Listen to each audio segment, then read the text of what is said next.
Energy shapes nearly every aspect of our lives, from how we power our cities and homes to how we imagine the future of our planet. In recent years, conversations revolving around energy have become more urgent as we continue to face the realities of climate change, rising energy demands, and the challenges of sustainability. While renewable energies such as wind and solar often dominate these discussions, nuclear energy continues to spark debate. For some, it represents a powerful tool in reducing carbon emissions and meeting global energy needs. For others, it raises deep concerns and questions about safety, waste, and environmental justice. Today, we will explore these tensions by hearing from people on both sides of the conversation, those who believe that we should turn away from nuclear energy and those who advocate for nuclear power as a part of our energy future. Together, we'll consider the risks, promises, and uncertainties that nuclear energy holds. I'm Nomin Rentsendorj, a student researcher at Rice University for Gulfstreams, and you're listening to Gulfstreams on KPFT Houston 90.1 FM, Galveston 89.5 FM, and Huntsville 89.7 FM, where we talk with leading experts and community leaders to better understand the environmental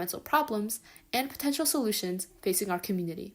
A quick reminder that you can catch up on Gulfstreams anytime through our podcast, available on all major podcast platforms. If you enjoy the show, please like and subscribe to make sure you never miss an episode. For our first conversation, I had the pleasure of interviewing Dr. M.V. Ramana, a professor and Simons Chair in Disarmament, Global and Human Security at the University of British Columbia School of Public Policy and Global Affairs. He is a distinguished scholar with research expertise in energy policy, sustainable resource policy, and science technology policies. You can check out his book, Nuclear is Not the Solution: The Folly of Atomic Power in the Age of Climate Change, which came out just last year. Now, let's dive into the conversation where we discuss why nuclear energy might not be a feasible energy solution. So to start, I wanted to touch on nuclear accidents and how nuclear accidents like Chernobyl and Fukushima demonstrate kind of the inherent risks present with nuclear energy and nuclear power plants. How do you respond to arguments that advancements in these reactor technologies can significantly mitigate these risks? That's a very good question to start with. For quite a lot of people, accidents like Chernobyl and Fukushima are the way they hear about nuclear power in the first place. So to start with, we have to understand what a nuclear reactor is. A nuclear reactor is ultimately a very complicated way to boil water and produce steam. That's what it is. And it produces the heat for boiling the water by using a process called nuclear fission, where heavy nuclei like uranium and plutonium decay into two or more fission products, and then it produces the heat that is used to heat the water. Now, these fission products are radioactive. This is what the process ultimately has to produce radioactive materials. And the main purpose of a nuclear reactor design is to try and ensure that these radioactive materials don't escape into the biosphere, because exposure to these materials is harmful to human health. And so all of the things you see in a nuclear reactor, the layers of steel and concrete and everything, is ultimately meant to try and prevent that. But because it is such a complicated piece of technology, you will always end up with states which are not predicted. It's hard to foresee all possible ways in which the system can behave. And so there are going to be situations which have not been conceived of by the designers. So to give the example of Fukushima, there was an earthquake which then led to a tsunami. The earthquake led to all of the power from outside the reactor being shut down because the grid failed. Now, it's very odd to think, but nuclear reactors actually need power all the time. They produce power, but they also need power all the time. Why? Because these radioactive materials that I mentioned, which are stored inside the core of the nuclear reactor, are continuously producing heat. And if that heat is not transmitted out, is not taken out, the temperature inside the core will rise very rapidly, and the fuel can melt down. And so usually there are pumps that are sort of pushing in water and removing it. There are other reactor designs, and we'll come to that later, where the heat is removed through other materials. But there has to be some material that is flowing in and out of the reactor so that the heat is continuously being removed. And for that material to flow in and out, usually you need a source of power, and that's the electricity. So in the case of Fukushima, there was no external electricity. So in those circumstances, typically, nuclear reactors have backup power systems, usually diesel generators. And in Fukushima, about a little while after the earthquake, the tsunami flooded the reactor, which meant that all of the diesel generators got submerged underwater and they stopped functioning. And so the reactor was left with no way of removing the heat. This was not something that the designers had imagined would happen, right? If they had, probably they would have made it in a way that this kind of flooding could not have happened, or basically the reactor should not have been left with no way of cooling the core of the reactor, but that's what happened. Now, of course, you can, in hindsight, you can say, oh, they should not have done it, they should have done it this way, and so on. But what we have seen from the history of nuclear power plant accidents and other nuclear reactor accidents around the world has been that every reactor accident happens in a different way. It's usually not the same accident happening again and again. So in the case of, let's say, some familiar accidents like a car accident, you know that cars can skid in ice, and that's a standard kind of accident. But in nuclear reactors, because they are relatively safe, it's not that these accidents happen all the time, but when they happen, they typically happen in strange ways that have not been conceived of. And there have been social science theorists, most notably a sociologist called Charles Perrow, who studied a range of accidents. And he found that some of these technologies are prone to accidents, are inherently likely to have accidents. And these kind of accidents he called normal accidents, because these technological systems have two properties. One he called interactive complexity, that the complexity is there, but also that the different parts of the technology interact with each other, leading to unexpected pathways. And the other feature he called tight coupling, that is, that events happen very quickly in a nuclear reactor or in other technologies. And therefore, there is no time to do any kind of corrective action, right? And these are properties which are going to be common to all nuclear power plants, right? So that's ultimately the reason why you can never rule out accidents. Accidents are not going to be common, but they're not going to not happen either. You can never say there is a reactor that's completely safe that will never have an accident. And this is going to be true for also these so-called advanced reactors or newer reactor designs. Those will have different accident modes. They will not be the same kind of accidents as we have seen in Fukushima or Chernobyl, but there will be different accident modes. And it's not possible to predict what those accidents are going to be. Yeah, so it sounds like there's inherent unpredictability in all of these kinds of nuclear reactor models. Absolutely. There's always going to be uncertainty. You kind of mentioned, more advanced models.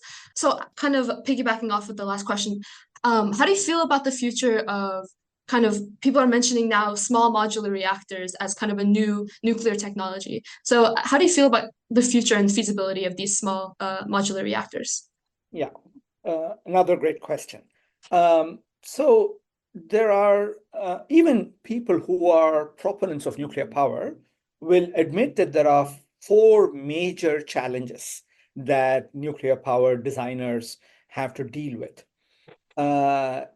One of them we've already talked about, the risk of accidents, but there are three others. So the other one that I kind of mentioned in passing was the fact that all nuclear power plants will produce radioactive materials that are staying inside the core.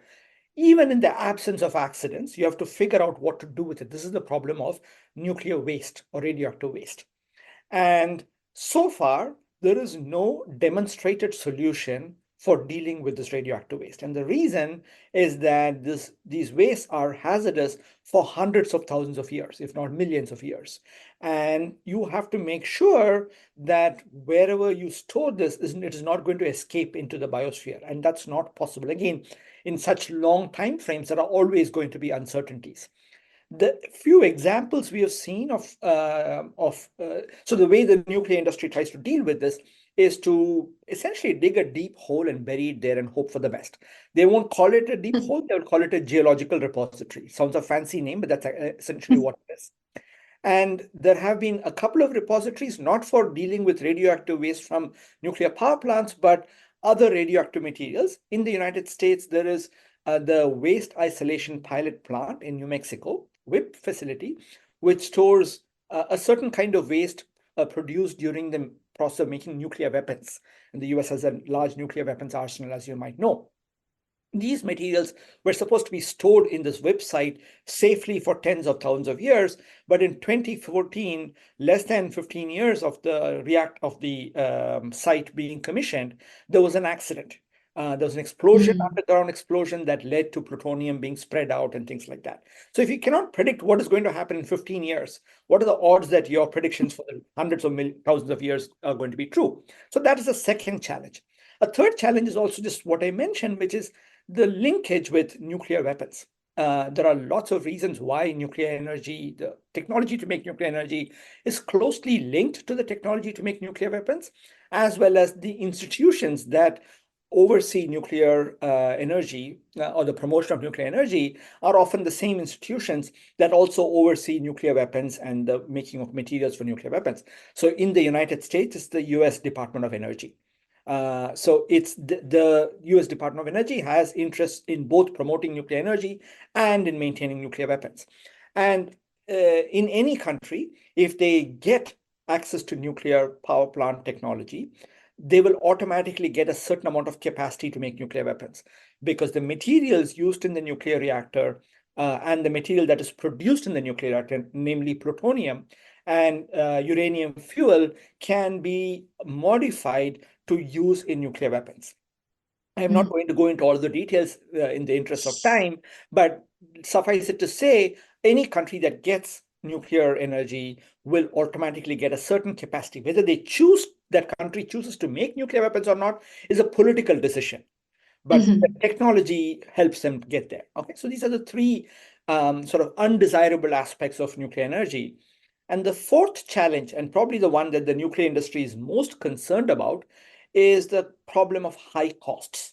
For reasons that I mentioned, a nuclear reactor is always going to be an expensive way to build because of the complex nature of the technology. There is no way you can build a cheap nuclear plant. That's kind of an oxymoron. Okay. Now, there are two ways by which you can think about the cost of a nuclear reactor. One is, what is the absolute value of the cost? So the most recent plants to be built in the United States are in the state of Georgia, the Vogtle plants. Those reactors were initially expected to cost $14 billion when construction started, and that cost has increased to about $36 or $37 billion. So it's a huge amount of money.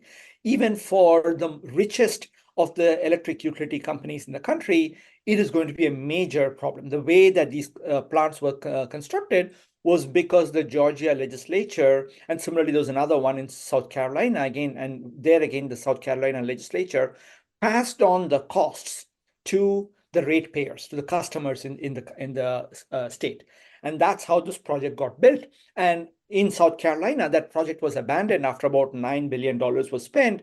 And the people of that state are still paying for this project from which they got absolutely zero electricity. Okay, so there's the absolute cost.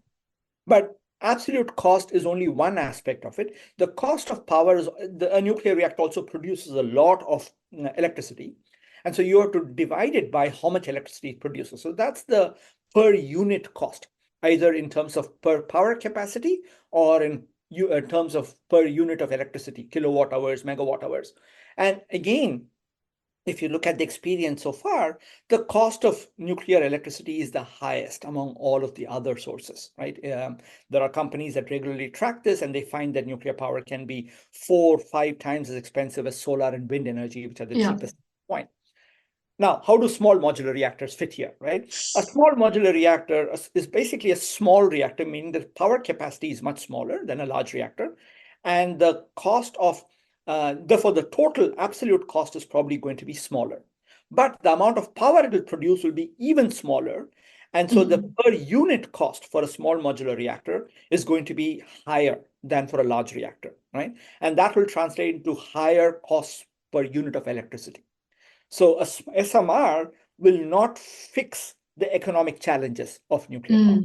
So for that reason, I have no expectation that SMRs are going to be a big component of energy supply anytime in the future. If you look at around the world. I'll just finish. I know I've been rambling on for a long time, but No, it's okay. one thing that if you look around the world, the share of global electricity produced by nuclear power plants has been declining consistently since the mid 1990s. It used to be about 17.5%. It's as of last year, it was just over 9%. Okay. And that trend is likely to continue, and SMRs are not going to change any of that. Mm, I see. So I know you mentioned nuclear energy is famously, or I guess rather infamously, very expensive and very slow. As you mentioned, it takes a very long time to build a plant, and the absolute costs, exceed what the expected cost is. So I guess with renewables now becoming more affordable and more scalable, why do you think that nuclear energy still kind of garners support from governments and from certain industries? This is a question really you should be asking governments because I cannot go and sit in the head of one of the presidents of the United States or any of these people who are making these decisions. But that said, we can look at some things. One, in the case of private corporations, the fact that a nuclear power plant is very expensive might, for customers, that's a really bad thing because you're paying high price for the electricity you're consuming. For corporations, if they can find a way to pass on the costs to either the customers or to the public in general through the taxpayers, it's a great advantage for them because a large cost means more profits for them, right? Mm. So the whole thing is, as long as it's somebody else's money, then it's fine for them, right? So the only cases where corporations decide to invest in nuclear power is when they can find a way to either pay taxpayers or ratepayers pay for these nuclear plants, right? And so that's the only time it's going to make sense. Governments, I think, are subject to sort of two or three reasons. One I mentioned is the relationship with nuclear weapons. So if you look at nuclear plants around the world, the vast majority of these nuclear plants are in countries with nuclear weapons. Okay, Mm.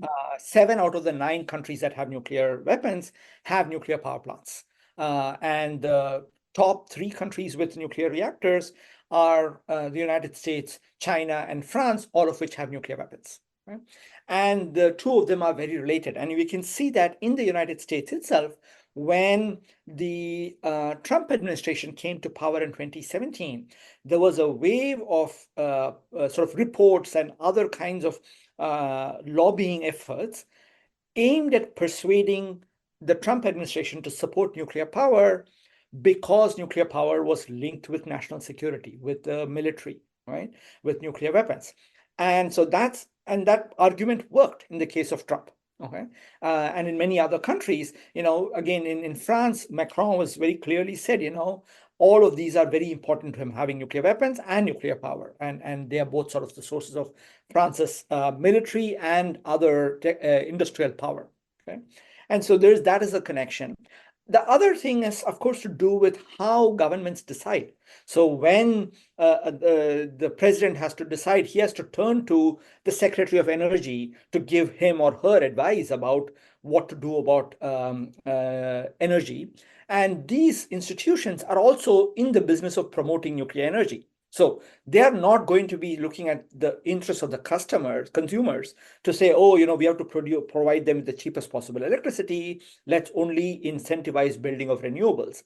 Instead, they will say, oh, no, we think nuclear energy is very important. And therefore, when they keep repeating these points, that sort of has some influence on what the government does. But ultimately, of course, you have to go and ask somebody from within the government. Okay, yeah, this is your idea, your speculations.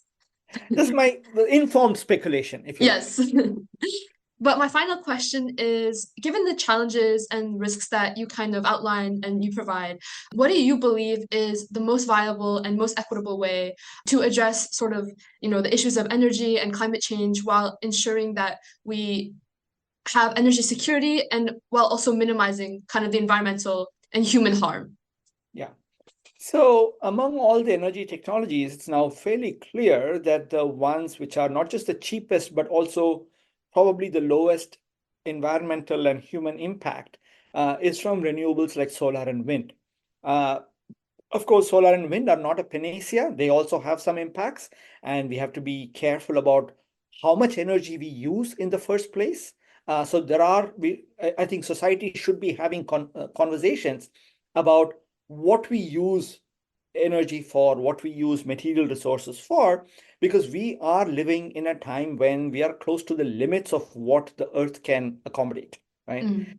And that's an important aspect to consider when we are having all of these discussions. You cannot imagine that we can keep growing forever on a finite planet. That's not possible, right?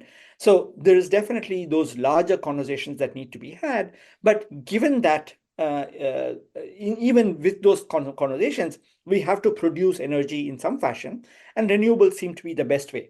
I'll just deal with one possible comment that many listeners will be saying, which is, oh, how do you generate power when the sun is not shining, when the wind is not blowing? This is a kind of standard talking point. In my experience, what I have found is that when people make these kind of comments about how you're going to deal with it, they're really not interested in how the grid works. They just want to make an argument for nuclear power or for natural gas, right? That's what they're saying it, but they're not really thinking about how a grid works. In reality, any electricity grid has to deal with the fact that all plants, whether nuclear plants or coal plants or solar or wind plants, are going to be down some of the time. Okay, a nuclear plant has to be shut down for refueling, for maintenance, for repairs, and so on and so forth. So all the way that electricity grid managers manage it is by having large number of different kinds of generators and trying to make sure that by combining all of this, you can produce a stable source of energy. In the case of renewables, you would probably have to add some level of storage through batteries and other kind of energy storage technologies, and also some amount of flexibility in the demand, right? Our electricity demand goes up and down, but it can also be modified to some extent. And there are ways by which you can do it. The buzzword used to be smart grids a little while ago, before that became unpopular. Today, they would talk about virtual power plants and things of that sort. But the idea is essentially simple. If you can modify the demand from consumers of different kinds, then you should be able to fix or deal with some of the variability of the output of the solar and wind plant. And there are lots of models that suggest that you can have a perfectly reliable grid, even with all of these variable sources of power. Thanks, Dr. M.V. Ramana, for the insightful conversation. Next, for our second conversation, I was delighted to interview Paris Ortiz-Wines, the coordinator of public relations for Mothers for Nuclear. Mothers for Nuclear was started by two mothers, Heather Hoff and Kristen Zeitz, who wanted to protect their children's future through nuclear energy. Initially skeptical of nuclear energy, through many years of questioning and working at California's last remaining nuclear plant, they gradually changed their minds. Now, you can find out more about the organization at their website, mothersfornuclear.org. Now, let's dive into the conversation where we discuss why nuclear energy could be a feasible energy path. Okay, so I was reading through some of your team's stories, and it seemed that many of you were actually initially skeptical about nuclear energy or initially had some reservations about it. But can you kind of walk me through what made you change your mind about nuclear energy and why you believe, generally, why you believe it's a viable energy source going forward? Yeah, so many of us on the Mothers for Nuclear team, like Kristen and Heather, the co-founders, they had the privilege of working at Diablo Canyon, California's nuclear plant, and got to ask those questions and see it firsthand. So for me, my background is in environmental science. I attended the University of Santa Cruz, and I had some classes on energy, but nuclear was only mentioned once. And of course, it was highlighting the byproducts, the waste. So it really didn't even sink in that it was used for energy production. So when I got my first job at a nonprofit, they were advocating for nuclear energy. And part of the requirement was to watch this TED Talk from the founder. And it was, why I changed my mind about nuclear.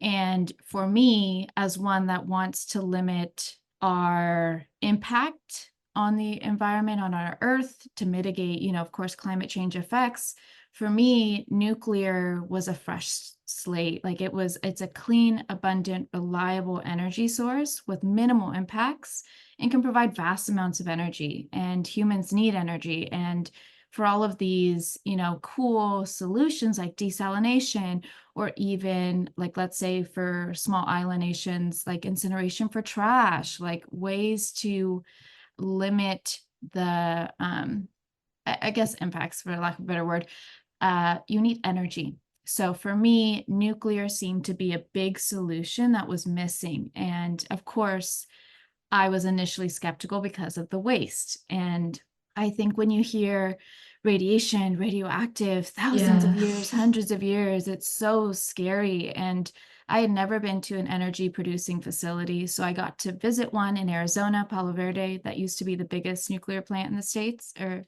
the US. And I specifically asked to go see the waste because this is a big issue and this is a big concern for folks. And when I got to see it up in person, it's these like cement cans and they sit on site and they have like a fence around them and they're bolted to the ground. And I went up and hugged one and I just took a photo, and I got to talk to the people that sit there and watch these cans and learn how you manage radiation. And for me, I was like, I feel comfortable in our humans' capability to handle this very powerful but impactful technology. Okay, thank you. And kind of touching on the issue of radioactive waste, what would you say to people who are kind of skeptical about the way that we store and manage the waste, especially as you were saying, it lasts, thousands of millions of years and we can't really do anything with it except for store it underground. I mean, what would you say to kind of the skeptics? So I like to bring it out to the bigger context, right? Everything in life has impacts and everything in life produces waste. Of course, not every waste is radioactive, right? And basically radiation is just excess heat from an unstable atom. If we want to get like super into it, it's just excessive heat. And at certain levels, you need to be protected by it. And there's certain, and it has a half-life. We don't have to get into the details, but there's ways to shield it, and we know how to protect ourselves from radiation. And there's radiation all around us. We ourselves are radioactive. So I think with understanding first and getting into it, and I think that's why it's such valuable that we have organizations like Mothers for Nuclear to bridge this gap. And we have folks that work at nuclear plants and can explain what this is. The nuclear waste is not a technological problem. It's a cultural, societal problem, because many people don't know what it is. Many people think it's a liquid and it's a solid. They don't know what it looks like. They don't know what goes into reactor. And that is a fault from the industry of not communicating effectively and opening its doors to the public. And that's on them. So that's why we're trying to bridge it. But with the waste, and it's a byproduct, over 95% of its potential in the fuel can still be used. It still remains in it. So there's a couple of solutions we see in France, Japan, and Russia. You can reprocess it, so you can get another use out of it. And then you have to take care of those byproducts as well. So there is like a form of recycling, if you will. There is another option where if you don't want it on site, even though in the history of nuclear waste from a nuclear energy producing facility has never hurt anyone, you can bury it if you want. So we were supposed to have Yucca Mountain. We're part of a DOE project working on getting a consolidation for the fuel, because some people don't want it on a plant. And who's to say whether it's like if they know what it is and truly don't fear it, would they want that? We don't know, but you can do a deep geological repository. Canada's working on it. Finland already has it built. Is going to start accepting fuel from other countries. And then you could also leave it on site, because those cans can hold those babies for 100 years and they're certified for that. They're dropped in the ocean. They're set on fire. They put aircrafts into them. So there's a couple options for us, but I think the overall thing that I'd like to mention is, explain what it is, and also offer that we know what to do with it. And it's the only energy producing industry that has to fully account for its waste. That includes fossil fuels and renewables. And I know you were talking about kind of the disconnect between what the industry knows is correct information and kind of what people perceive to be correct, if that makes sense. We can kind of think about that in regards to like nuclear accidents. I think a lot of people are distrustful of nuclear energy even now because of, for example, Chernobyl or Fukushima. Like, what would you say to people who are skeptical about nuclear energy because of kind of the things they've seen in the media or the things they've heard, or the things they, know about nuclear accidents in the past?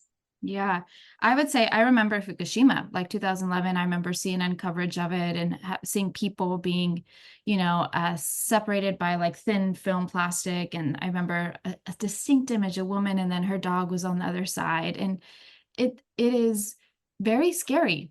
And so that was one of the other things that I looked into and asked many questions about. And so just because something is scary and can seem very scary doesn't mean it's actually very dangerous. In Chernobyl, there are lessons learned that we have seen. And so there was direct deaths from it. The Russian government hid it. The industry was very silent on it. It wasn't even them that sounded the alarm on the accident. The community was left in the dark. So it's a failure on multiple fronts as far as like the industry and the reactor design that they had, because it didn't have like a containment. So therefore, things were released into the air. But what we would like to bring into context is that nuclear is actually the safest form of energy. And that's very contradictory. That seems that it's not possible, because you hear about these 3 accidents in the media. But what we find, per energy output, Our World in Data has a great graph showing this, and I can send it over.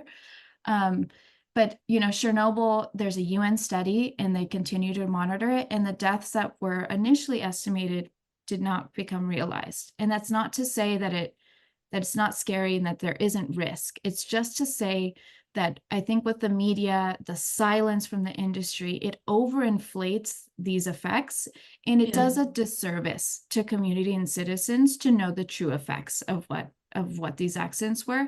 And with Fukushima, nobody died from the radiation, and there was tons of deaths from the actual evacuation and the fear of being contaminated.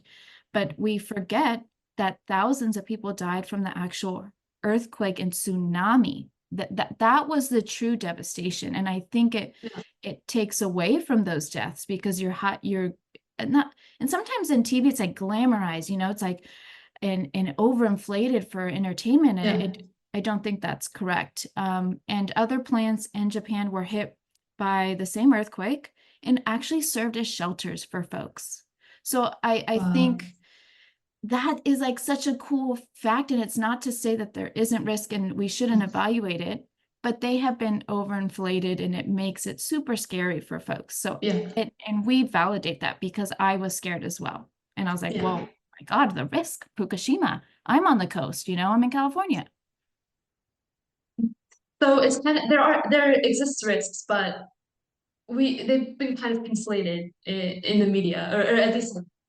Yeah, and I think the presentation of it, and like with 3 Mile Island, right? The same, there was silence industry, but there was no adverse health effects monitored from that. And we know exactly what happened. The NRC has detailed records on what happened, and they thought valves were open and they were not. So and then it leaves a bad taste in people's mouths. And I think there's also one that we maybe can touch on, is the conflation between nuclear weapons and nuclear plants, right? Like you see folks like they can blow up, and it's not true. There is a connection from the Manhattan Project, but I think we're trying to disentangle and to get to the facts, because how can you have a true conversation around nuclear and energy decarbonization when we're not even, just the facts aren't even on the table? Like it's overinflation of certain impacts. Yeah. And for the point you brought up about nuclear weapons, I know some critics might say, if a country, for example, possesses, the means to make a nuclear plant, then they also possess the means to make nuclear weapons. What would you say to kind of like, I guess, counter or like remedy that point? Yeah, so there is a connection in the sense of the birth of the nuclear weapon and nuclear energy came out of the Manhattan Project. So that is a fact that's historical, and you can, we saw with like Oppenheimer. And nuclear energy for energy production is a peaceful use. And so it doesn't necessarily mean if you have a nuclear energy plant that you're going to get a weapon. And you can look at North Korea versus South Korea. South Korea has nuclear energy plants, and North Korea has weapons. But we have seen that there has to be safety guards in place. And so the International Atomic Energy Agency does have folks at each plant to make sure that you're not procuring, because you can't make it in a current energy reactor and many of them that are deployed right now for energy producing. You have to highly enrich it. So it means simple ways, just like at the current level of the fuel, it's around, I forget the levels, let's just say 10%, but don't quote me on those numbers. Okay. But you have to get it to a certain level for you to even have the potential for a weapon. So and we have seen countries, there is a risk, but there are safety guards put in place. And for the amount of plants that we have, the 400 plus reactors around the world, I would just say it's a thing that we know about, but it's not a very common thing that we're seeing. Yeah. And I understand the worry, because I'm not a fan of weapons either. But many countries do have them. Yeah, that makes sense. I think that some people might think, nuclear energy is kind of competing with renewables like solar and wind, but I think that, many people would say that actually they can work in conjunction with each other. I think it's a very disingenuous argument. I thought we were all trying to fight climate change. I think for me, that really irritates me and frustrates me, because here in California, we still have 40% natural gas. We import 30%, and those imports are dirty. They don't disclose where those are from. And actually, some of it's coal, and then some is actually nuclear. So I think if we are truly concentrating on decarbonizing, why wouldn't you use all the solutions? And I don't subscribe to the panicness of like, well, nuclear takes time and it's money. I'm sorry, it's an investment in our long-term future. And I don't think that the world is ending in the next 5 years. It is something we should choose to fight for. And when we truly look at what is sustainable, and even like fast fashion, right? We want to invest in pieces that last us. And renewables, we are finally seeing some of their projects come offline, because their lifetimes, we're seeing 25, 30 years. They did their part. However, they need to be taken down.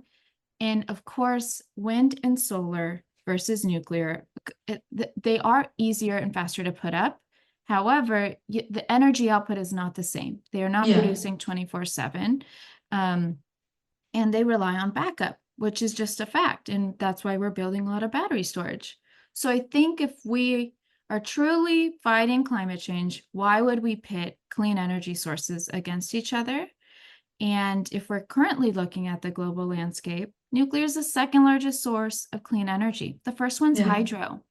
Countries that have, decarbonized almost their electricity sector, they're doing with hydro and nuclear. It's not just with wind and solar. And it's not to say maybe in the future, because it'll have batteries. But let's just look at the data, and let's not try and pit each other against each other. And they have different uses. Nuclear is baseload, baby, 24/7. Like, that's reliable.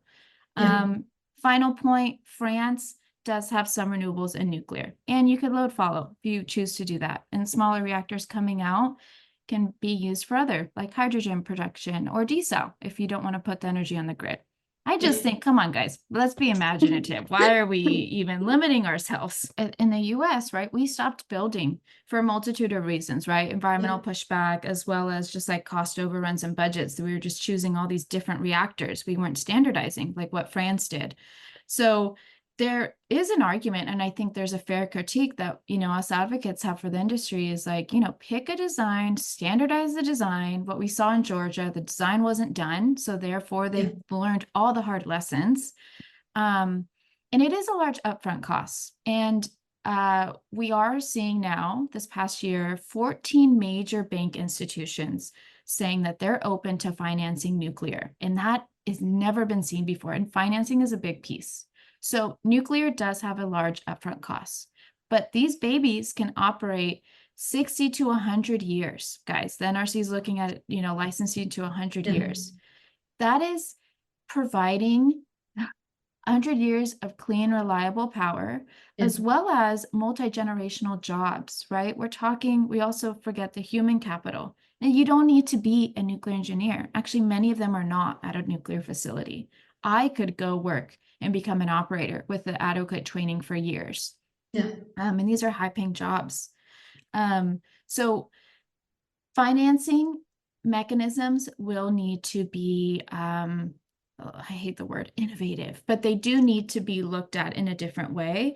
But what we have seen is if you pick a design, you standardize it, you keep the human labor on, you can bring those costs down, and we should, frankly. But like I said too, we're investing long term, and I think sometimes it's really hard to think long term because we're just so panicked by like, we just need to get things out there. We just need clean energy now.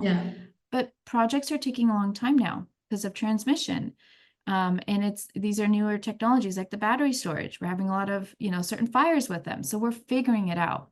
So yeah, I think I would like to shift the mentality. These are long-term clean energy infrastructure that lasts us. And it does, you pay for what you get sometimes. And there's other sources that do get additional aid from the government, like subsidies, and they get a preference on the grid market.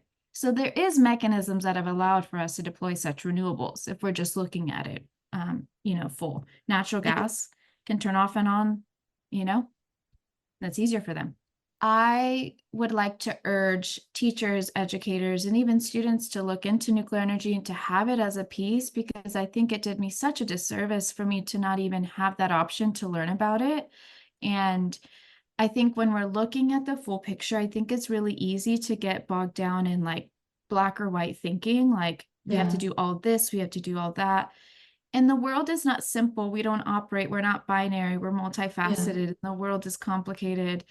And let's look at the full picture, full range of our energy mix, and also the pros and cons to each. And if we're looking at nuclear, it just has so many great benefits that I think people should know to even have an honest conversation of what we choose to move forward. And also recognizing there is history with nuclear. For over 65 years, we've, had clean energy from these. And I think it's our job, if we are supporters, to make it better and to be that voice to the industry, to open up and to be more transparent, because they're doing such great jobs. And it's sad that we don't know that. The largest source of clean energy in our nation. We should all try to educate ourselves a little more. Yeah, I do think, and to not be bogged down in just black or white thinking. Let's look at it holistically. Everything has downsides and everything has pros as well. One last question I have is just broadly, what do you think the future of nuclear energy will look like? Whether that's, regarding the viability or anything. I think it's now time to actually build, right? So the public opinion is now kind of in favor of nuclear, and we're seeing that in polls and even in states. And in my home state, we extended our reactors, and we're looking at Michigan. We're seeing the first restart of a nuclear plant in the nation's history. We're looking at big tech companies demand. Meta just says they're going to launch a nuclear program. They want 4 gigawatts of power. 3 Mile Island, the reactor that didn't melt down, Microsoft's going to be doing a deal with them. So I think the world is such a hungry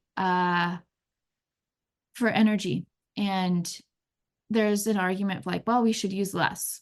And I used to subscribe to that, and I'm still for it in certain senses. But if we are to need energy, we need to make sure it's coming from somewhere that is clean, reliable, 24/7, that doesn't require backup. So I think we're seeing exciting ventures on the horizon, especially in the States, of like restarts, extensions with existing. But I think the hard part is now like, okay, now we got to build, guys. Like we have such a large energy demand. In California, we have all these, Teslas out there and our new Rivian cars. Like we need to have enough to sustain. And I think also looking at electricity prices, we pay the second highest prices in the nation. So I think it's exciting, but I do think the work does start now. And I think the industry really needs to get its act together. And we're going to see what that looks like under the new administration. Thanks to Paris for a wonderful conversation. This concludes our conversations around the future of nuclear energy. Now let's hear from Jaden Bray-Boyce, a fellow student researcher, for her newest segment on fast fashion.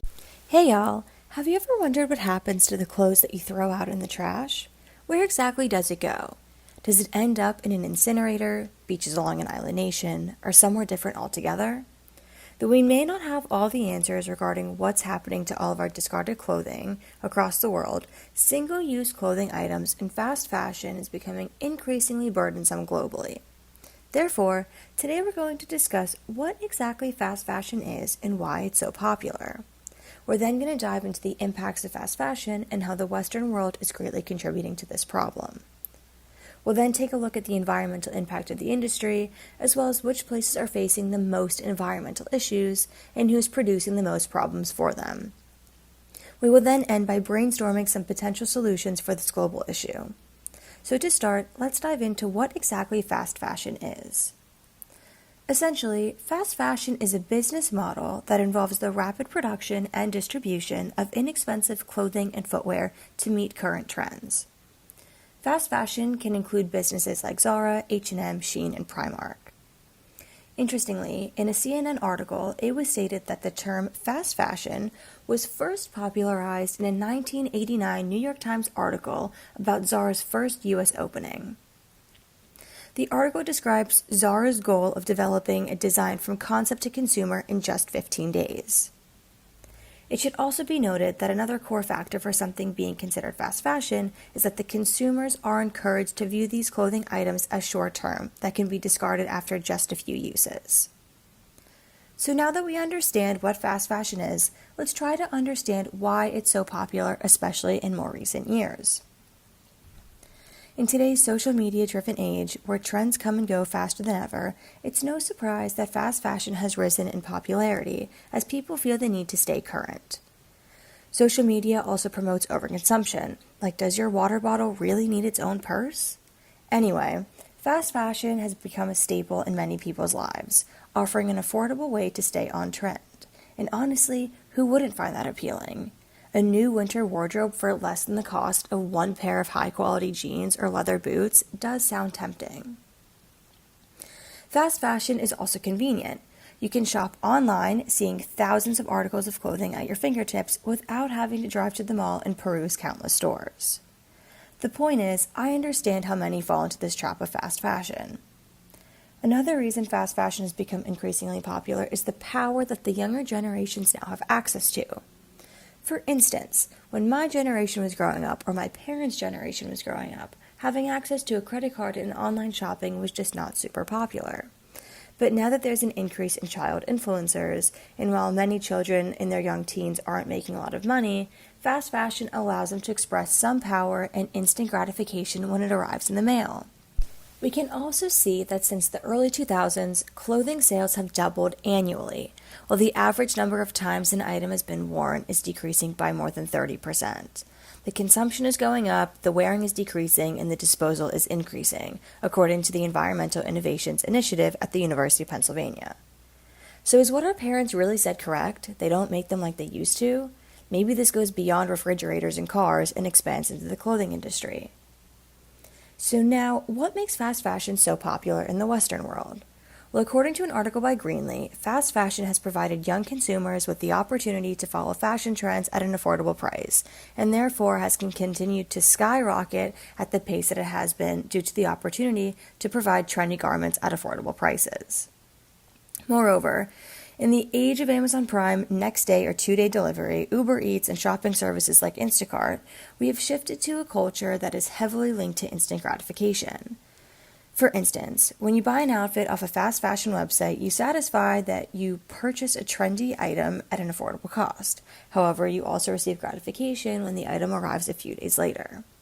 And with the steady rates at which these companies are producing new clothing, the cycle of purchasing and opening up deliveries continues to be one of the pillars of our happiness now. Additionally, social media has played a large role in the age of consumerism, promoting people to go buy the newest sneaker or dress, only exaggerating an already concerning problem. You may be asking, what exactly are these concerning problems? Well, first and foremost, it's the environment, but it's also a significant public health issue. Regarding the environment, fast fashion is responsible for using over 215 trillion liters of water annually and can contribute to 8 to 10% of the world's carbon emissions. According to the Australian Human Rights Institute, this is more than the emissions generated by all maritime shipping and international flights combined. Waste is another monumental issue. With the ever-increasing speed of fast fashion production, outdated styles are often sent directly to incinerators or landfills rather than being reused. Building on this, according to the Geneva Environmental Network, less than 1% of the materials used by fast fashion brands are actually repurposed. The intersection of public health and environment harm becomes especially evident when examining the washing of fast fashion clothing. This process releases over 500,000 tons of microfibers into the ocean each year. To put that into perspective, this is the equivalent to 50 billion plastic water bottles. This poses a significant threat to both human health and the environment. Additionally, large fast fashion manufacturing plants are notorious for extreme air pollution, which harms both ecosystems and public health. Cities in China, India, and Sri Lanka often bear the brunt of this pollution. Land pollution is also a critical concern. When discarded clothing decomposes in landfills or open-air dumps, it releases toxic greenhouse gases, as highlighted by Boston University. Furthermore, the University of Pennsylvania notes that synthetic textiles release microplastics into both the air and water, exacerbating environmental degradation and public health risks. Now, that we're aware of some of these environmental and public health issues, the next question is, just how much waste is there? According to Earth.org, the fast fashion industry alone produces a staggering 92 million tons of textile waste each year, and this figure does not include waste from other clothing brands. So what is the solution? Unfortunately, there is no clear, easily defined answer. However, there are ways we can help mitigate this issue, and surprisingly, it does not involve thrifting. In fact, with the rise of social media thrifters, thrifting has become problematic in its own way, often taking clothing and essential items away from those who need it most. Instead, these items are sometimes purchased by people whose primary goal is to resell them for profit. But I digress. Here are a few ways we can reduce our impact. 1, you can take care of your clothes. If your blouse, jeans, or dress get torn, don't throw it away. Repair it, sew it back together, embroider it, or repurpose it into something new and meaningful. By doing this, you not only save the garment, but you keep it from ending up in the landfill. Don't buy just to buy. We need to break free from the one-use mindset, where we purchase dresses, shoes, or coats for a single event or picture, only for them to be discarded later. While it's not always easy or feasible, choosing quality over quantity can make a significant difference. Instead of buying 7 pairs of jeans from a fast fashion retailer, invest in 1 or 2 high-quality pairs from a more sustainable brand. This helps reduce the demand for fast fashion and, in turn, the overproduction of large corporations. You can also explore clothing rental options. Companies like Rent the Runway offer a fantastic alternative. Need a dress for a black tie event, going on a ski trip, and want a new cozy sweater? You can rent beautiful pieces for your event or trip, wear them, and then return them to be reused by someone else. Gone are the days of one-use purchases when stylish and sustainable options are readily available. Fast fashion may seem like a harmless indulgence, providing trendy clothing at an affordable price, but its devastating environmental and public health impacts reveal the high cost of this convenience. From excessive water usage and carbon emissions to textile waste and microplastic pollution, the fast fashion industry is leaving a significant mark on the planet and vulnerable communities worldwide. However, solutions do exist. While there's no single answer to this global issue, individual and collective actions can help mitigate its effects. Repairing damaged clothing, investing in quality over quantity, and resisting the urge to buy for the sake of fleeting trends are all steps towards reducing waste. Exploring sustainable alternatives such as renting clothing for special occasions or supporting eco-conscious brands can also help slow the cycle of overproduction. Ultimately, addressing the fast fashion crisis requires a cultural shift away from instant gratification and towards mindful consumption. By rethinking our relationship with clothing, we can reduce the burden on the environment and ensure a more sustainable future for generations to come. Lastly, I'll let you know how you can get involved in Houston this week. This Saturday, you can volunteer at the Trash Bash, which will take place March 29th, 8:30 to 11:30 a.m. at the Bay Area Park right here in Houston. Volunteers will join GBF and the River, Lakes, Bays, and Bayous Trash Bash to participate in Texas's largest single-day and family-friendly cleanup. Volunteers will rally at Bay Area Park in Clear Lake to help clean up the waterway and surrounding lands. All supplies will be provided, and each volunteer will get to grab a volunteer t-shirt and lunch. Register at www.trashbash.org under the Volunteers tab. That's it for the How to Get Involved this week. If you have questions or ideas for what you'd like featured on Gulf Streams, leave a voicemail at 713-348-4081 or email us at westonT@rice.edu. A quick reminder that you can catch up on Gulf Streams anytime through our podcast, available on all major podcast platforms. If you enjoy the show, please like and subscribe to make sure you never miss an episode. Gulf Streams is a co-production of KPFT Houston and Rice's Center for Environmental Studies, with support from the Andrew W. Mellon Foundation and the Rice Sustainability Institute's Eco Studio. Produced by Weston Twardowski. Co-produced by Joseph Campana. Audio engineer Rico Henriquez. Blue Via Toro. Original music by Carter Dean. Research support provided by Jaden Bray Boyce, Sophia Soltesz, and Nomin Rentsendorj. Stay tuned for No Expectations with Marcus French, here on KPFT Houston 90.1 FM, Galveston 89.5 FM, and Huntsville 89.7 FM.